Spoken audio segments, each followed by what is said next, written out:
I know college is started and people are like, with your roommates, and just be aware of your roommates because they can be a serial killer that could try to kill you in your sleep and stuff like that. Like, seriously, be super careful with that. Like, I'm not even joking.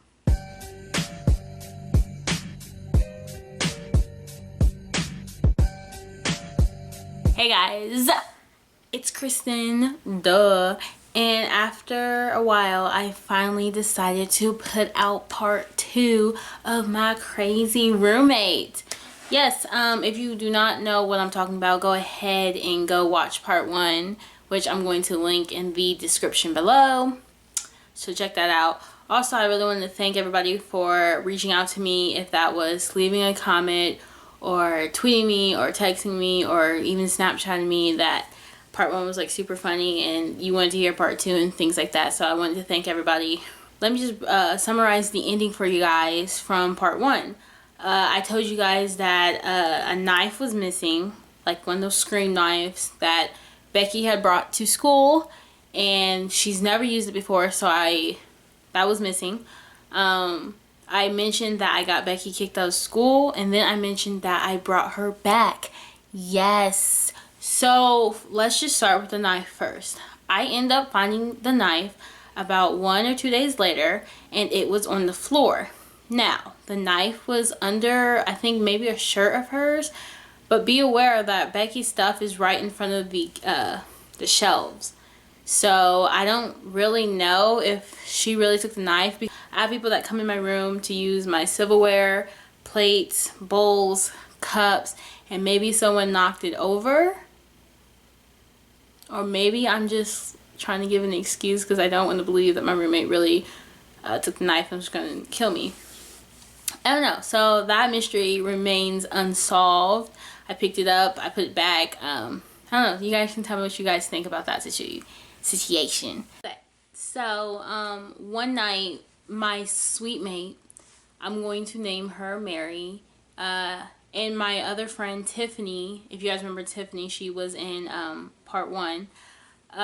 Me and Mary decided to go to Tiffany's room, which is like right across the hallway. We just decided we just wanted to get away from Becky. Bad vibes, bad feelings, whatever. And so I'm over here just explaining to them just everything that has happened. They know some of it, and then I'm like, y'all, this knife, and just, I don't know really what to do. And so we just decided it was time to snitch. Yes, snitch. When your life is in danger, you need to snitch. Get help. Yes, snitch. Snitching is like the best thing ever. Like, be a snitch. Snitching's awesome. So we get up and we decide to go down to our RA's room. A RA is a resident assistant. They are in charge of, like, if you have any complaints or something's bothering you, that's what they are. So we go down there and knock on the door. She answers and stuff. We go in, and our RA, she's really chill. Like, I freaking love you, RA. If you are watching this, like, you is my girl. So I basically told the RA everything. I told her everything that has happened, from her threatening me, from knife, just everything. I just told her everything, and immediately she takes action. Like, yes, that's what you are supposed to do. That's what schools are supposed to do. They are supposed to take action. So she did that. So Mary, Tiffany, and I, we had to write statements over everything we have said, and we had to sign our names, and we gave it to the RA, and the RA said she's going to give it to her boss, and we're like, okay, cool. My RA was like, you are not allowed to stay in your room, Krysten. I'm like, yeah, I know, I haven't been sleeping in my room. Like, yeah, I know, I have not been staying in my room. She's like, we're gonna give you a whole new dorm room, this and this, for like a couple of days and stuff like that. And then at this point, I'm just like, yo, just let me stay with Mary. Like, it's all cool. I've been staying with her anyways and stuff like that. And she was like, no, that's still too close to Becky, and she could still get to you and stuff like that. Get to me? So now my RA is treating the situation like Becky was a serial killer. And it got me even more scared. I was like, get to me and things like that. Just listen for a minute. If Becky knew what was going on, what makes you think she will not go psycho on me? Right? And the only thing I'm worrying about at this point is my stuff. Like, my clothes, my shoes, my posters, my pictures, my bed, my makeup. Like, that's one thing you don't mess with, and that's my stuff. Like, don't mess with anybody's stuff. Like, don't do that. So I just told her, like, don't tell Becky what's going on and things like that. At least just not yet, because I don't want her to mess with my stuff. If she messes with my stuff, we really gonna have a problem. So I just told my RA, like, hey, don't tell Becky. And she was like, okay, I'm not gonna tell Becky. So I ended up sleeping in Mary's room, my suite mate's room. We locked the door, of course. Okay, so then the following day, they were taking this stuff so seriously. Like, I understand you're supposed to, but people, I felt like I was in a horror movie. And I know it wasn't a horror movie because I'm black, and in horror movies, black people die first. And so I'm like, wow, I'm making it to the end. No. And so I went to go talk to my RA, and my RA was like, Becky is getting kicked out of the housing. She's not allowed to stay on campus anymore. And I was like, dang. And because before Becky had went like psycho on me and stuff and decided to threaten me, I knew Becky's home life, family life situation and stuff like that. I knew that Becky lived with her grandparents, and her grandparents didn't live close. So my RA that she like just really did not care. I was like, all right. And she's like, she's gonna have to find a way to school or something like that, because she is not allowed to stay on campus. Like, she's not allowed to go to a different dorm. She's not allowed to go to apartments. She has to live at home, and she has to come to school, whatever. I don't know how that would really help my situation, because she could probably find me on campus and still try to kill me. Just saying. Anyways, I was like, yo, Becky don't even got a car. Yet alone, Becky don't even got her license. So I'm over here like, dang. And she was like, okay, well, then this is what my RA said. My RA was like, well, I guess she's gonna have to drop out of school because she's not staying here. I was like, dang. Like, dang. What? Becky? Let me think. Sounds bad, because I'm basically getting Becky kicked out of college. So knowing that Becky is getting kicked out and everything, everybody was super cool with it. Like, you know, people who just disliked her. So that was like pretty much like everyone.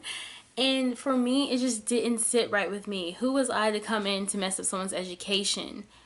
And yeah, she threatened me and stuff, and she could have killed me and stuff like that, but I just couldn't find it in my heart to ruin someone's future, basically. So I'm continuing having these meetings with my RA for a few days now.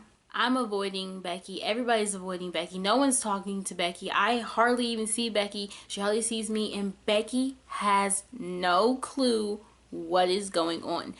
Becky does not know she's about to get kicked out of college.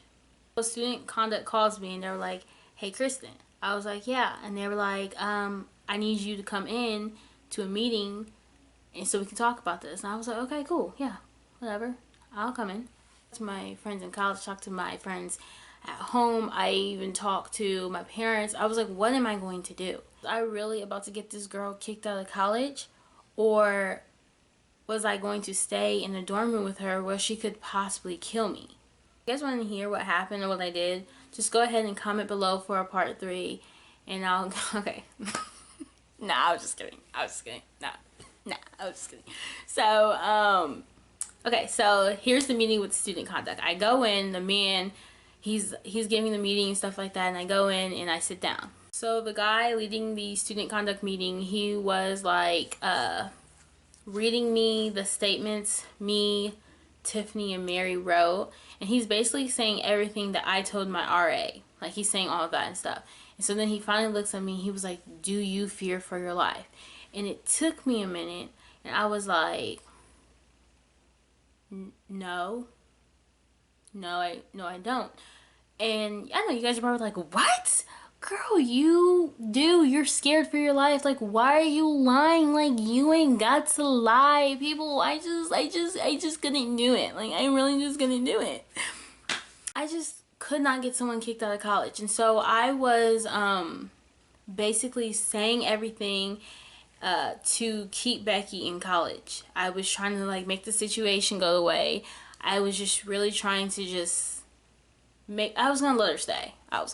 Like, I have the choice. I actually did. I'm just saying things to him like, hey, she probably didn't mean it. She was mad at the time, whatever, and things like that. And he was like, okay, well, I'm going to bring her in. I'm gonna bring you guys in together.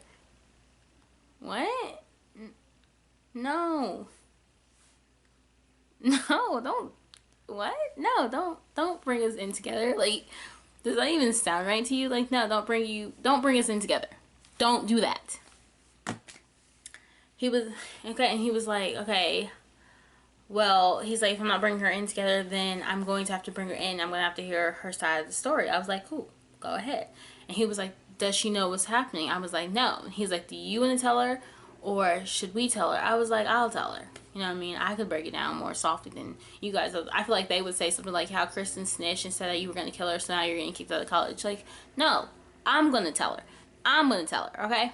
So I leave and I go back to the dorm and she's in the dorm room. I mean, of course, where else would she be? Because she doesn't leave. She doesn't have any friends. She's going to be in that dorm room because she doesn't do anything. So she's in there.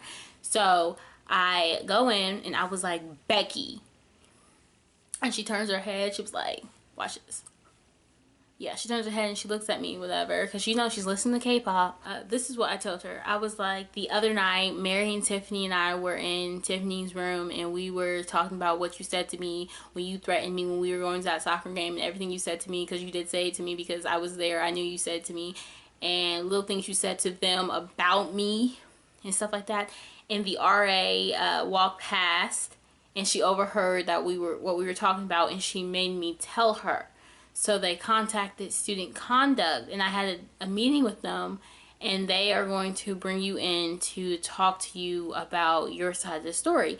And you can't lie, Becky. You can't lie, because I know, my parents know, my friends know, everybody knows you can't lie because you were there, you did it, you said it, whatever. Like, I was just making it sure that I just want her to know that, girl, you can't lie. Like, we know you threatened me. Like, you crazy. Like, you yeah, you did it. Yo, Becky got so scared. She got so scared and she started crying. Yeah, she started crying. Becky started crying. She was like this. She was like this. I didn't mean it. I was just sad. People say things like that when they're mad and sad. Like, I didn't mean it. I'm sorry. I didn't mean to threaten you. Like, whatever. And she's like over here like crying to me and stuff. And I don't know what to do because you did threaten me. Like, you threatened me multiple times. So I'm literally just sitting there like. And she's like, yeah. I'm just like. Like, I didn't know what to do and stuff like that. I was like, yeah, whatever, just go in, have the meeting, blah. So after Becky has a meeting with student conduct, they call me again and they asked me this one more time. They were like, Krysten, do you fear for your life? I was like, no, I don't. I did. I did. But I said, no, I can't get someone kicked out of college. So they were like, okay, well, she's staying, but we feel it's best that one of you move out the room. And I was like, okay, well, I really hope you told Becky that, because I'm not leaving. I was here first. Everybody likes me on this floor. My side's pretty. Like, I really hope you told Becky that, because I'm not leaving. Everyone likes me. This is my side. This is my room and things like that. So let me just wrap it up for you guys. Me and Becky, wow, I was about to say her real name. Me and Becky continue to be roommates. It was super awkward. Like, I don't even know if we shared many words after that. And if she was going to kill me, you know, take me to the king. Yes, I'm still alive. Thank you, Jesus. Yes, God is good. I was going to make a part 3 of this because I want to put in more and everything, like little details and stuff that happened, but I think I did really good with this. Thank you guys for watching. I really hope you guys liked it. I'm gonna have so many story times, so like stay tuned because I have so many stories to tell you guys. Go ahead and like, subscribe, and comment. And hashtag don't forget Becky, hashtag be safe. I'm serious, don't forget Becky, just because she's probably gonna be in some of my other stories. And yeah, hashtag be safe, just because, one, be safe. I know college is started and people are like with your roommates, and just be aware of your roommates because they can be a serial killer that could try to kill you in your sleep and stuff like that. Like, seriously, be super careful with that. Like, I'm not even joking. Yeah, anyways, thank you guys for watching my video, and I really hope you guys liked it. Bye.